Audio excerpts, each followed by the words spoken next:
आज मला उत्तर द्या तुम्ही, 7/12 माझा. तुम्हाला शिरता येतं का? मला नोटीस नाही देता शिरता येतं का?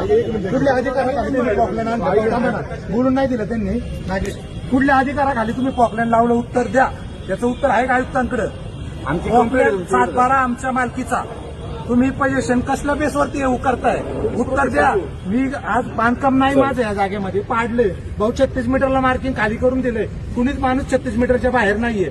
मग तुम्ही का पॉकलँड लावून साफ करताय? तुम्हाला मॅडम दिसता येत नाही. पांढरे साहेब पुढे या. पांढरे साहेब तुम्ही पण या साहेब. आमचा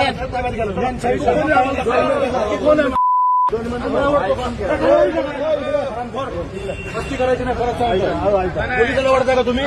पोलिसाला ओढून तुम्हाला काम शिकवताय का?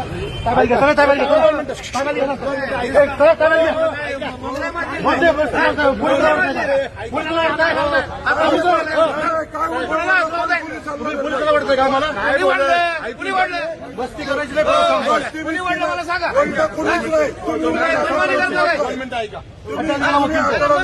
पोलिसाला वाटतंय का इथं? हात का लावतो?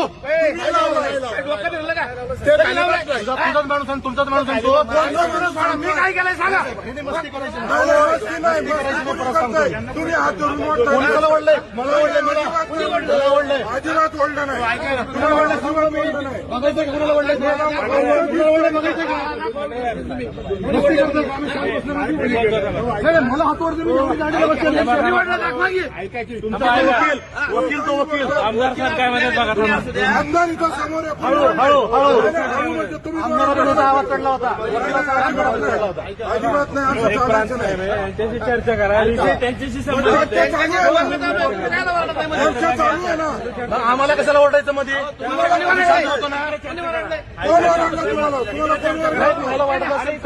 चर्चा करा ना. पत्राचं काहीतरी होतं. बघा, जोपर्यंत शेतकरी आणि प्रमुख जबाबदार पदाधिकारी त्याचे पालकमंत्री असेल, विभागीय आयुक्त असेल, एमआयडी आयुक्त असेल, कलेक्टर असेल, या शेतकऱ्यांची मिटिंग घ्यायची. जी काय मार्किंग असेल ती लोक फायनल करतील. जी फायनल करतील तुम्ही मोजायची आणि लोक ते अतिक्रमण काढून देतील आणि मग तुम्ही काम चालू करा. परंतु ऐका ना, असं परत समजू नका. लोकांचा बघा, लोकांची चुकी का नाही. तुम्ही आता कारवाई करता, ठीक आहे, तुमचं म्हणणे आम्ही मार्किंग प्रमाणे कारवाई करतो. जी कारवाई तुम्ही कारवाई करतो, लेवल करून ताब्यात घेतो.